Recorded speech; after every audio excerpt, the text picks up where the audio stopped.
Thanks everyone for coming. Could we have the flags, please? Flags, Mary. Ladies and gentlemen, the veterans we are celebrating today. Candy, you bring them in. Yeah, I'm waiting for the flags. Nice and tall.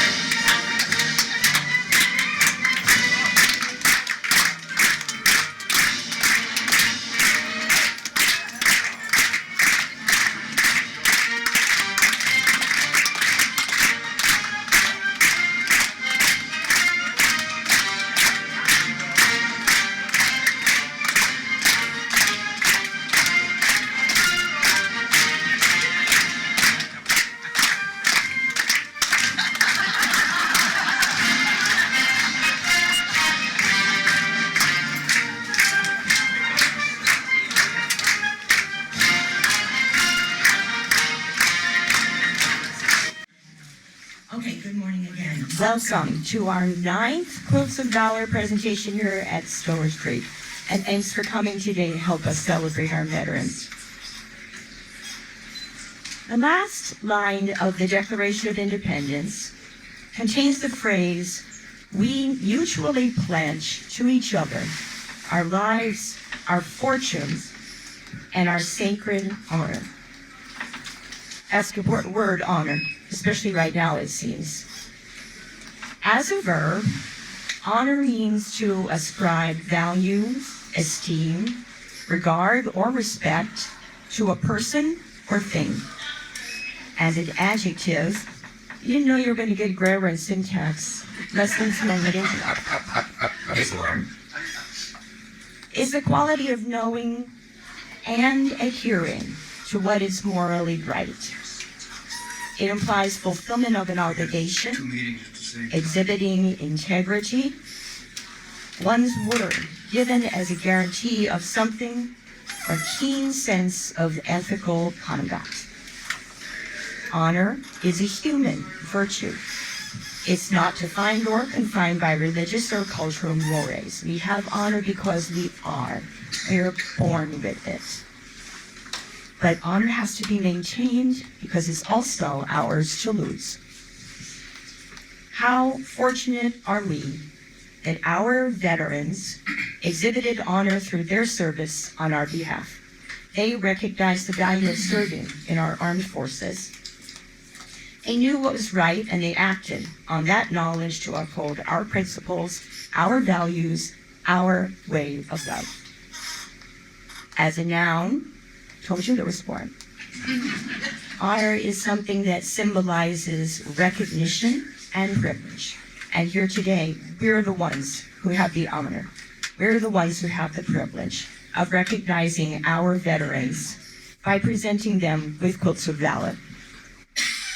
Our first recipient can't be with us today because he is isolating with asymptomatic COVID. He's doing fine. He and we are so sorry that we can't honor in person, but we're together in spirit. So we're going to present him with his quilt in absentia, and the maker will receive it on his behalf and give it to him when isolation is over. It also serves as a reminder to all of us, this virus lingers, so let's all still be careful, be vigilant. Major Thomas Addison, United States Air Force, 1970 to 1974, remarks by Dave Prattle. Thank you, Dave. Actually, I shared my comments with Tom, and that's why it's not here today. I'm going to take a few minutes to talk about Tom. I think you all know him, so I spent a little more time trying to do a deeper dive to share some secrets about him that you may not know. Tom was born and grew up in a small town in the Upper Peninsula of Michigan, which might be just South Canada, and it was called Crystal Falls and had about 2,000 residents. The high school had approximately 240 students, and I was amazed to hear they even had a football team. When you consider that half of the students were 5 2 guys. Tom was the quarterback and went undefeated in his junior and senior years.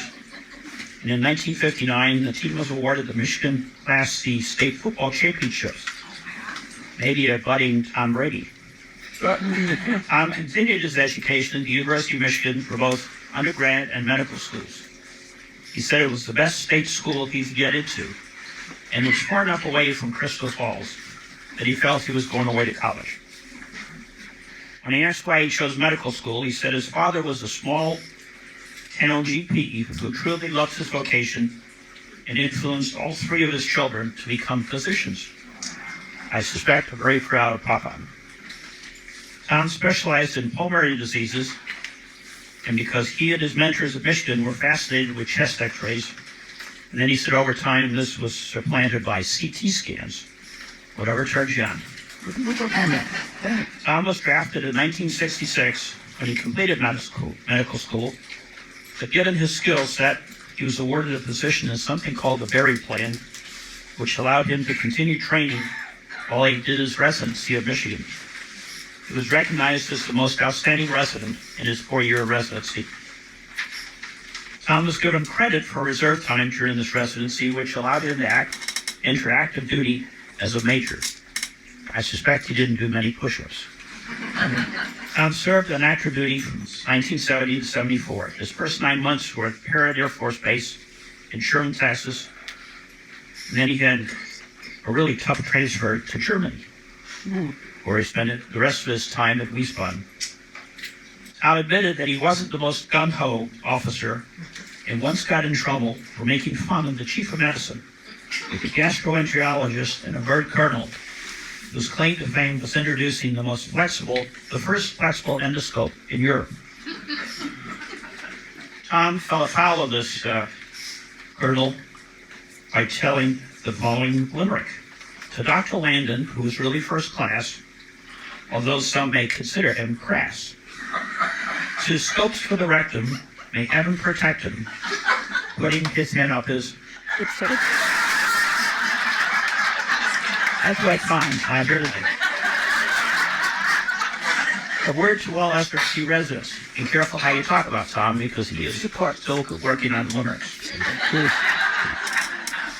Tom eventually had to apologize to Dr. Landon, but this was not a permanent stain on his military record. He went on to earn a citation from the commanding general of the Air Force in Europe for planning 2 large medical conferences attended by Air Force doctors from all over Europe, Africa, and the Middle East. Upon completion of his active duty, and much to the relief of Dr. Landon, Tom left the military and became a clinical and research fellow at UCSF in San Francisco. This was followed by a short stint at the San Francisco Veterans Hospital, and then 23 years at Mount Zion Medical Center. And then he completed his work here, spending 17 years with the Permanente Medical Group. He was a staff pulmonologist. Having seen many people age uncomfortably, you always consider a community like SRC as something you might be interested in. And since Kathleen's daughter lived in Pleasanton, SRC became an obvious choice. Tom has been active and a valuable member of the community. He is or has been a member of the choir, an ROU rep, and is currently the co-chair of Life and Mission Standing Committee. He can be seen playing pickleball, mashi, and he gets his exercise at boot camp and ballroom dancing. Thanks, Tom, for your service to the country and for your contributions to SRC.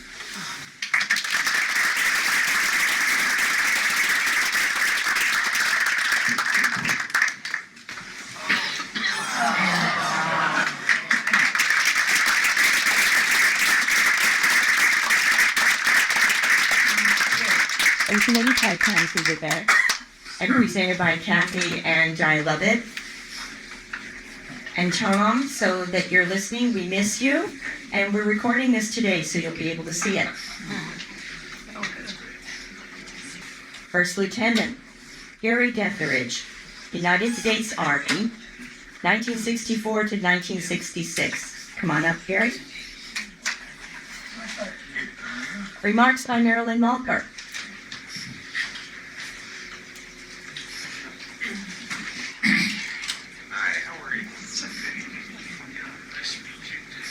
Okay, enough small talk. Let's go.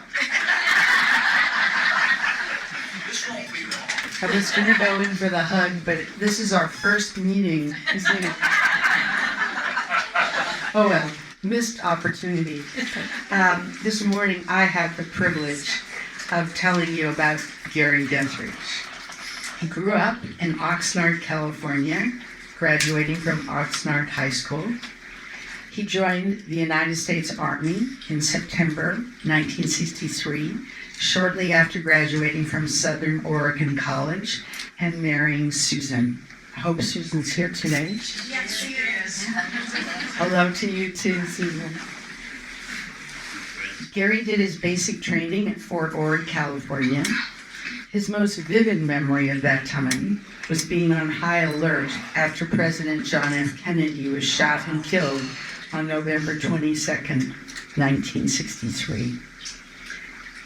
Gary had enrolled in a special program for admission to officer candidate school at Fort Sill, Oklahoma, before entering his training. In January 1964, he entered the Officer Candidate School Artillery program at Fort Sill. In June 1964, he graduated and was commissioned a second lieutenant artillery officer. Must have been a good shot. Gary was stationed at Fort Bliss, Texas, at Central Headquarters in Special Services, which included being custodian of Central Post funds. They supplied venues for troops' morale. This is a job I didn't know would exist. It sounds like a great job. Such as theaters, gyms, libraries, craft shops, and bowling alleys. Gary was at Fort Bliss for 3 years. David, their first son, was born in William Bowman Hospital on the base in February of 1965. After leaving active duty, Gary served 3 years in the Army Reserve while the family lived in Germany, where he worked as an accountant for the Army and Air Force Motion Picture Service. Gary attained the rank of captain in 1968 while in the reserves. He and Susan had 2 more sons, John and Mike. The Army and Air Force Motion Picture Service merged with the Army and Air Force Exchange Service, where Gary worked for 30 years, becoming HR Director for Northern Europe. Gary retired and pursued his search for his biological family and writing his book, The Other Side of My Life, which was published in 1992. It's in the SRC library and available on Amazon. Gary and Susan moved to SRCreek in 2018 from their home in Sun City, Roseville. He enjoys playing bridge and chess. Gary, it's clear that a huge part of your life was centered around the Army and the Air Force. We are all grateful for your service, and we're proud to honor you on this 4th of July.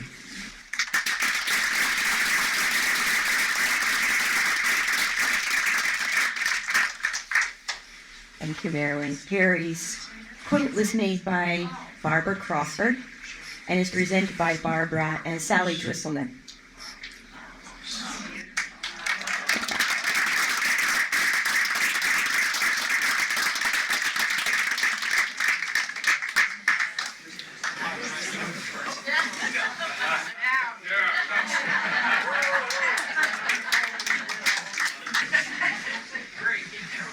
And we actually did it. Thank you.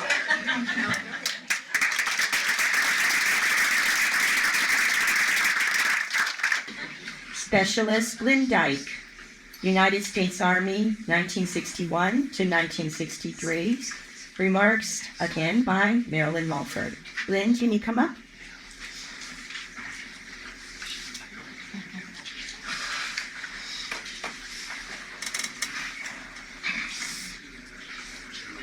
Ciao, you're gonna get in home. I'm in red on you, but we had it the sixth.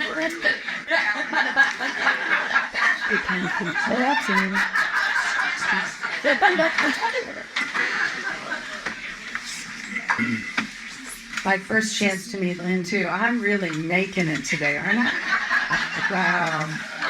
This is exciting. Very exciting. No. It's my pleasure this morning on this patriotic day to tell you about Specialist 4, Lynn Dyche, who moved to Stonebridge Creek with his wife Ruth 2 years ago. And is Ruth here this morning? Hello, Ruth. Talk to you on the phone. I'll hug you later. Lynn grew up in Castro Valley and Hayward, and then went to Cal Poly San Luis Obispo, where he earned his master's degree in education. He was just about to start his teaching career in San Jose when he received a special letter that started with that familiar word, greetings. His career plans came to a screeching halt, and Lynn was drafted into the U.S. Army in September of 1961. He was called up because of the Berlin crisis at the height of the Cold War. Lynn served his first 6 months at Fort Ord as a Specialist 4, working primarily on a project called Operation Christmas. His job was to pour through thousands of 6 months reservist papers. Those reservists who had 90 days or left to serve. His objective was to arrange for an early out for these men so that they could make it home in time for Christmas. Imagine how many families were given a very special holiday. Lynn was then transferred to the Oakland Army Terminal, where he spent 16 months as a personnel specialist. Again, he studied the incoming records of American soldiers, this time those returning from Korea and Vietnam. If these soldiers had 90 days or more left to serve, they would be reassigned to an Army base stateside. If they had less than 90 days remaining, they would also receive an early discharge. After the Army, Lynn became a high school athletic director, working for an impressive 71 years as a wrestling teacher, coach, and referee. He founded the California State High School Wrestling Tournament and established the California Wrestling Hall of Fame. Lynn and his wife, Ruth, are avid and adventurous travelers. Ruth led 30 trips to Africa and China, and Lynn spent 30 summer vacations leading whitewater rafting trips in Alaska and the Grand Canyon. Here at Stone Ridge, Lynn enjoys the travel club, obviously, is a fitness buddy, and he helps many residents who want to learn to use our gym equipment properly. He's still teaching. Lynn, we thank you for your service to the U.S. Army, to the high school students of California, and now to your fellow residents at Stonebridge Creek. It is so special to be able to honor you on the 4th of July.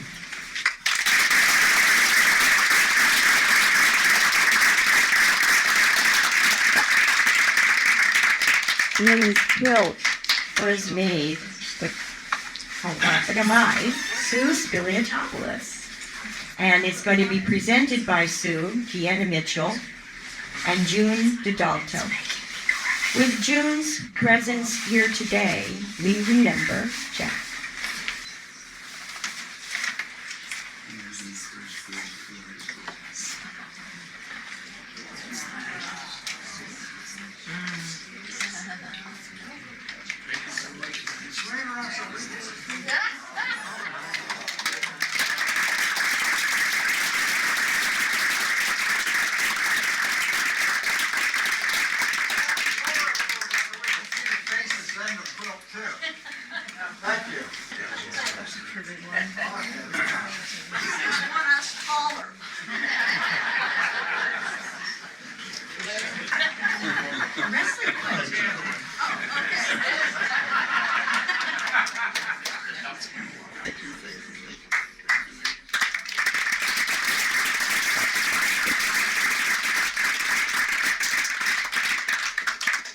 First Lieutenant Joel Kass, United States Air Force, 1962 to 1969.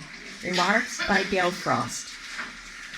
When Joel was drafted in 1962, he was attending George Washington University in Washington, D.C. He was a graduate student studying for a master's degree in hospital administration and international business. He asked for a deferment, and it was granted. When he began his military career as a commissioned officer in the Air Force Reserves, he became a lieutenant in the Air Force Reserves on active duty. He served at Nellis Air Force Base Hospital in Nevada. At that time, this was a 50-bed hospital with an ER and a clinic.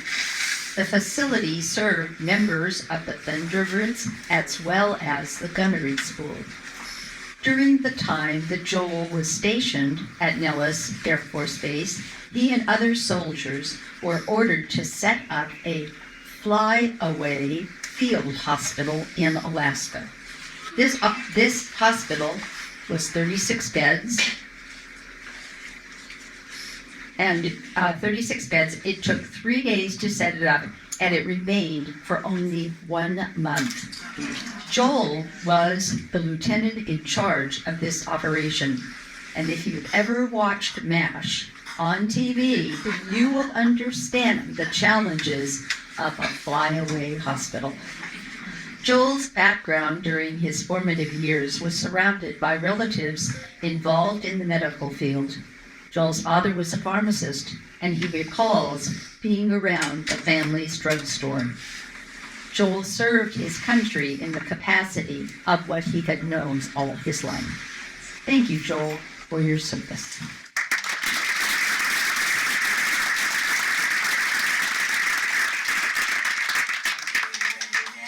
Joel's quilt was made by Di Lemon and is going to be presented by Di and Martha Crawford.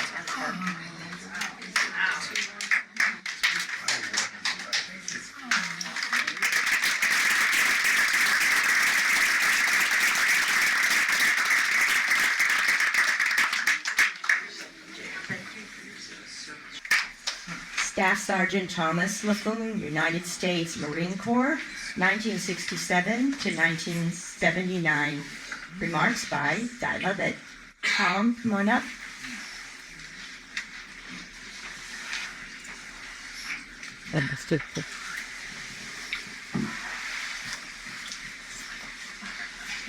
So this is Tom Laffoon. I've seen him and talked to him in the dining room, but haven't really talked to him except on the phone for this interview. So Tom enlisted in the Marines when he was 17 years old. He was married for the first time in Tijuana, Mexico, and he told me that he had to ask the name again at the wedding.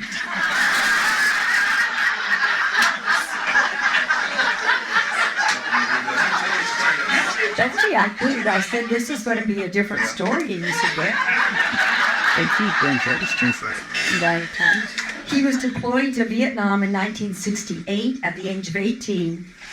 He was wounded while on patrol in 1968 and placed on a medical retirement list. He wore leg braces for 2 years. He was told to go home to temporary duty station, but he was not discharged. He remembers well that Governor Ronald Reagan presented him with the Purple Heart in the Oakland Hospital. He was able to re-enlist for 2 years, and in 1973 he re-enlisted for 6 more years as an E6 staff sergeant. He was married the second time and had a daughter and a son. He went to work as a painter for his dad, and then Tom owned his own business for 30 years. He married Angela. Is Angela there? Okay, there. Married Angela, his third wife, nearly 30 years ago, and moved to Deatherage Click about several years ago, too, where he said Angela thinks she's the general. He told me that's okay. I said, your story today will be a little different from most of the stories. And he said, that's just how I am. So here's Colin.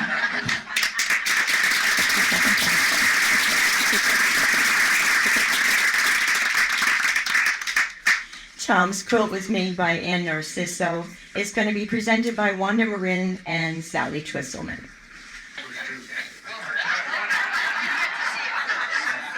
And we'll show it to the rest.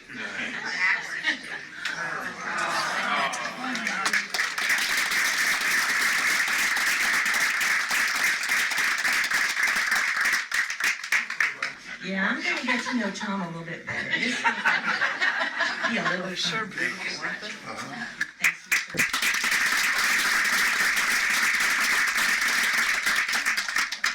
Colonel George Mackanic, United States Army, 1954 to 1984.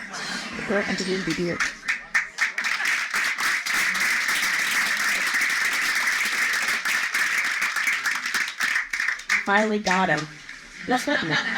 It's been 9 times. 9 times was the trick. Gather Kevin and Kate have been after George for quite a while. He's very modest and humble. And I think you'd probably rather talk about the garden and the wood shop than John Williams. But that's not why we're here. George was born in Sierra Madre, which is just north of Pasadena. And although he had no relatives or mentors in the service, he felt a calling to serve his country. He had been a member of ROTC in high school, and when he was accepted at UCLA, he applied for Officer Training Corps positions. Rather than his first choice, the Navy, he was invited by the ROTC unit to join the Army. And I am a proud Navy junior myself, and I can definitely say that the Navy's loss was the Army's gain. We could have definitely used him at Oak Knoll. He's a hospital administrator. With his degree in public health, George was commissioned as a second lieutenant in the Medical Corps in June 1954. He completed his 2 years of active duty obligation at Fort Sam Houston in Texas and Fort Monmouth in New Jersey. In 1959, George, and I imagine this, I imagine Mary Lou was involved in this decision too. George decided to commit to the reserves. He joined the Reserve Medical Group in Oakland as a first lieutenant. This was the beginning of 30 years of service. Okay. Including assignments at 3 of the 1,000-bed general hospitals in the Bay Area. He was the executive officer at 2 of these hospitals. His duties included training quartermasters for supply and transport. His 30 years of service concluded in September 1984 at the Presidio of San Francisco. He had attained the rank of colonel.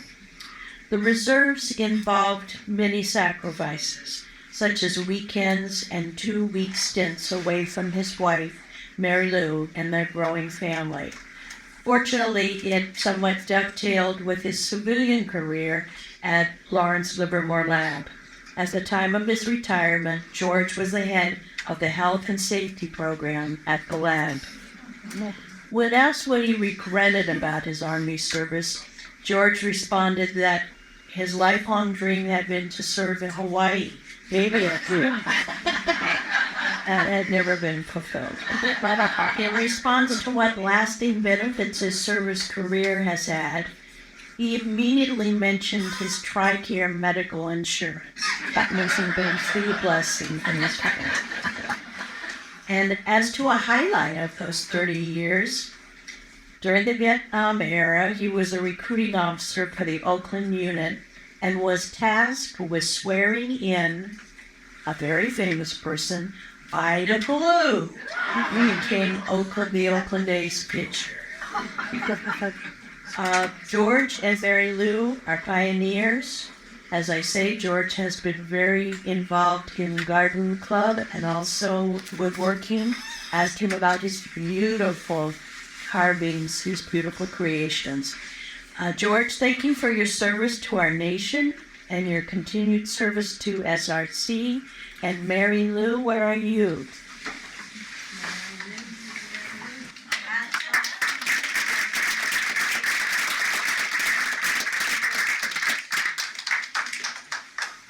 George's quilt was made by Pam Eckert and will be presented by Pam and Marilyn Hooper.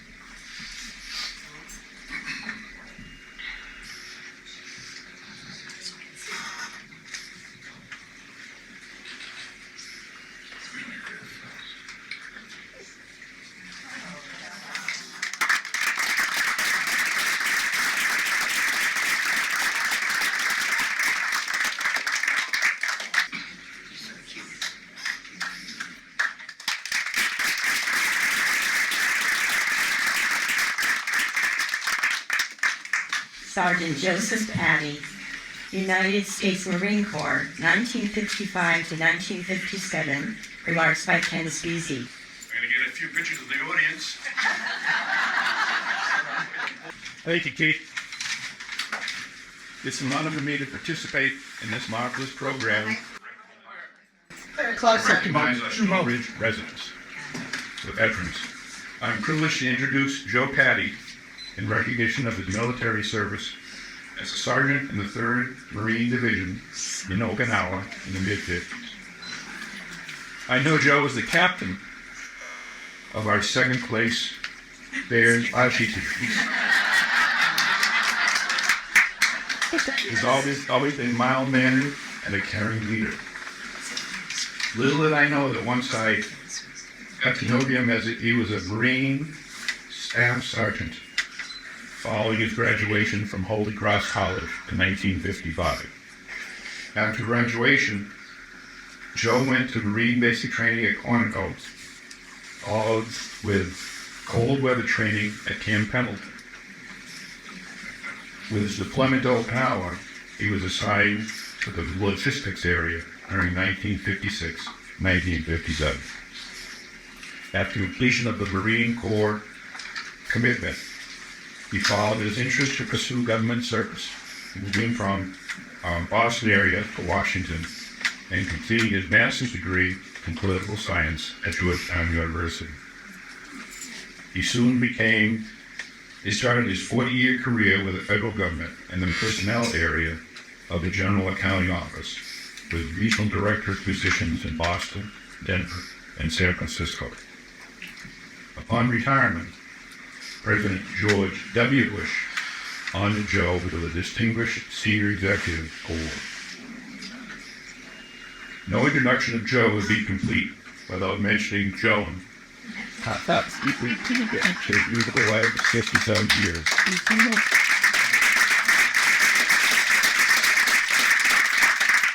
LP and 12 great grandchildren. They are an awesome couple. Please give a warm welcome to our next honoree, Joe Patti.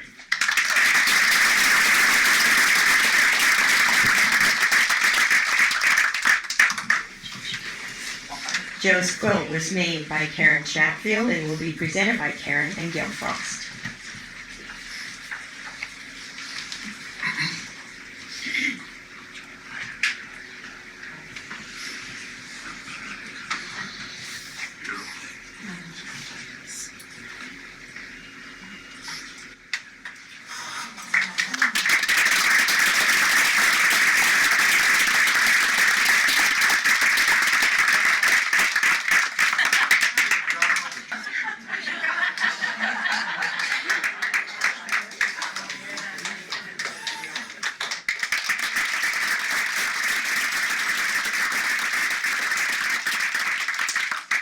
Specialist Joseph Ryan, United States Army, 1956 and 1959. Remarks by Lynette Erickson.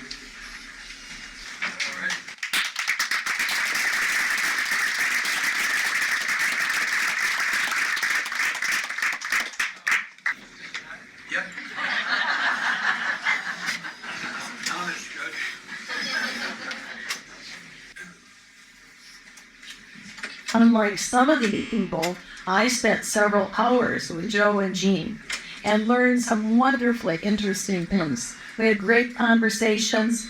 I am just shocked at the career that Joe has had, and Jean has been by his side the whole time. Very few people know where City Island, New York is, but our veteran Joe Ryan and his wife Jean are very familiar with this portion of the Bronx, surrounded by the waters of Long Island Sound. Both of them grew up there. When Joe finished high school, he went to work at the Brooklyn Navy Boatyard, which had built PT boats and minesweepers for World War II. From there, he joined the Army on September 4th, 1956, and was assigned to Fort Dix, New Jersey for basic training, followed by automotive repair school. Then his training really took off. Joe was assigned to guided missile school in Redstone, Alabama.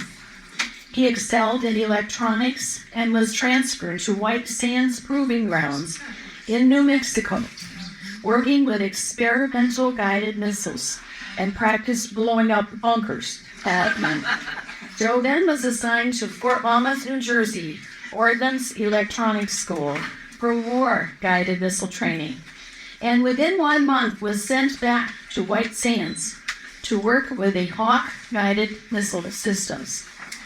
Shortly after his return to White Sands, the entire guided missile program was canceled as it was too expensive. But Joe still had another year left in his 3-year commitment.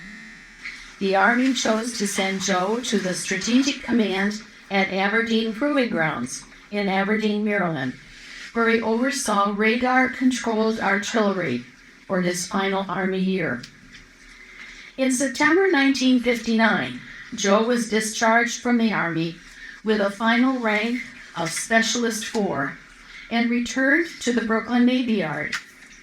Joe quickly realized that he missed the electronics and communication work and applied to RCA in Hightstown, New Jersey, to work on the communication relay satellites. It was there that he had the opportunity to meet Walter Cronkite, who showed Joe on a news program adjusting the knobs on the NASA communication satellite. Joe said it was his 15 seconds of fame. In September 1962, Joe married his sweetheart, Jean, and continued working with RCA. He was there for several years and assisted in the launch of 2 satellites.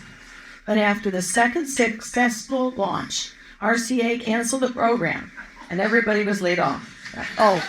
Joe was hired by Bendix, and Jean and Joe moved to Maryland. He worked full-time with Bendix, and at the same time, he was a full-time student at the University of Maryland, working on his bachelor's degree. Along with his work, Joe became a father as he and Jean welcomed Kelly and Susan, and eventually Andrew. While working at Bendix, Joe was offered a job with NASA and was assigned to work at RCA, another repeat company. But this time his work was on the development of the Hubble Space Telescope, and Joe was eventually transferred to Sunnyvale to work on Hubble, where he was the Goddard Operations Director, and spent many hours inside the Hubble working on the electronic systems. Joe told me that the Hubble is about the size of a Greyhound bus, weighs as much as 2 adult elephants, and it is now in its 32nd year of rotation. Joe and Jean were both able to attend the launch of the Hubble, in addition to seeing 2 launches of the space shuttle, as the astronauts moved to repair and update the telescope. It still functions well, even though there are no more shuttle missions for updating. Joe and Jean moved to SRC from Lake Tahoe in 2020 and enjoy living in the Mendocino building. All 3 of their children live nearby. One of the best parts of interviewing Joe and Jean were their expressions of how appreciative they are for what Joe's service in the Army provided them and their family. The GI Bill for education, the wonderful opportunities to see many parts of the country, VA mortgages, and the ability to improve their standard of living well beyond what their families had on City Island, and the ability to live here at Deatherage Click. So, thank you for your service.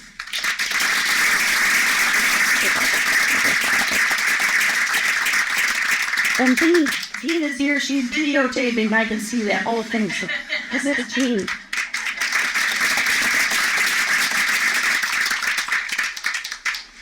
Joe's quilt was made by Lainey Hempel and will be presented by Lainey, Michelle McCumber, and Myrna Holmes.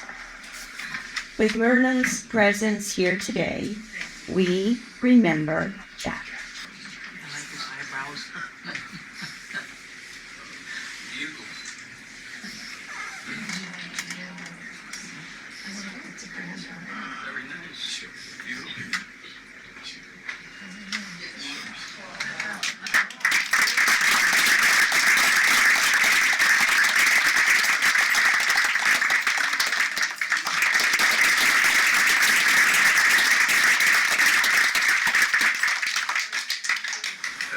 I want to introduce you to Lainey Hempel. She's 15 years old.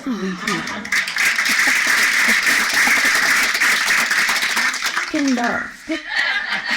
So we'll see you here again, hopefully year after year. Thanks for Lainey. We were on TV.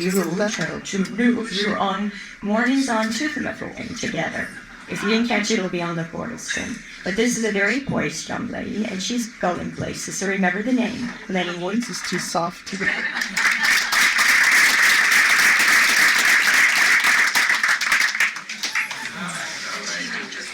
Harry Wong has agreed to share his talents with us again today.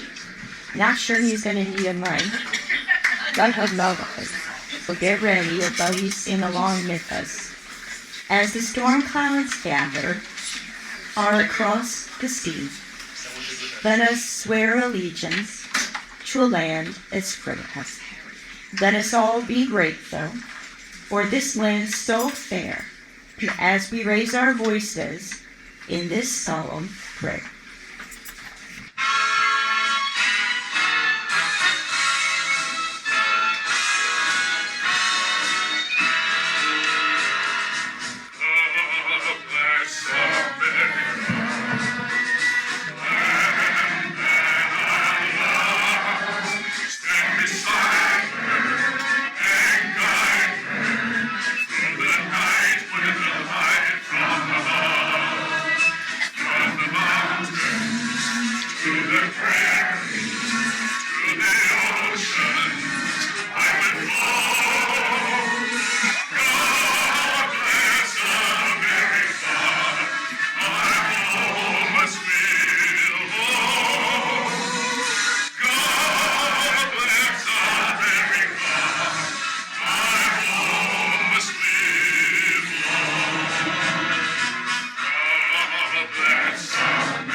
So much, Pat. It's always such a treat.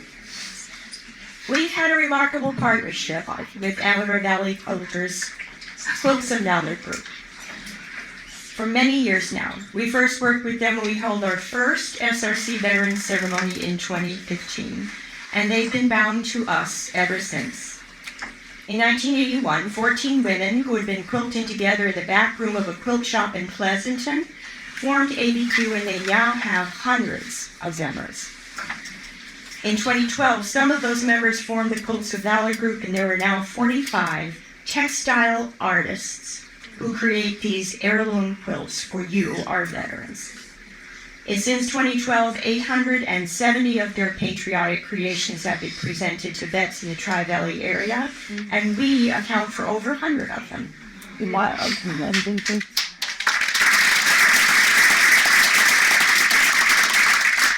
And they've been just supplying us with everything we need to continue to honor our veterans here at Deatherage Click.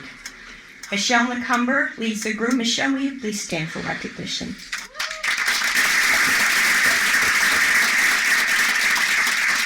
Renee Hargis Crawford, herself a member of ABQ, coordinates our needs here at Stonebridge with the group. Barbara, will you please stand?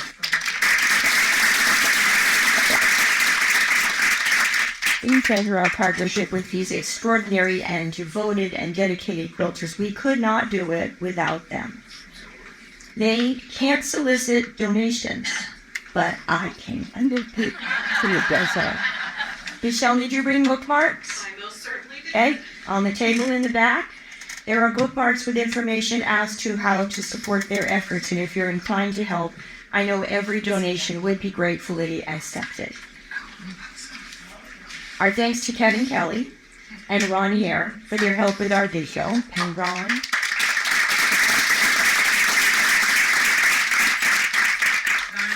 Set up the recording for us, but she came home over the weekend, so he's back to care of her. And we wish our best for Joan. And he's going to edit and post today's ceremony. I'd like to thank Candy, because I didn't thank Candy for everything. It's really different. What? But thank you, Candy. Every time, that's nice. Really welcome. I'd like to take a group photo of our honored veterans in a moment. If you would all please stand together in front of the screen, we'll move that chair. And then we will have any of your photos you want to take, we can take at the same time. I want to tell you, veterans, that we hope we have shown you and given you a tangible expression of our gratitude for your service. Thank you so much on behalf of all of us. And all of you today, thank you for coming to help us celebrate our veterans today. And happy birthday, America!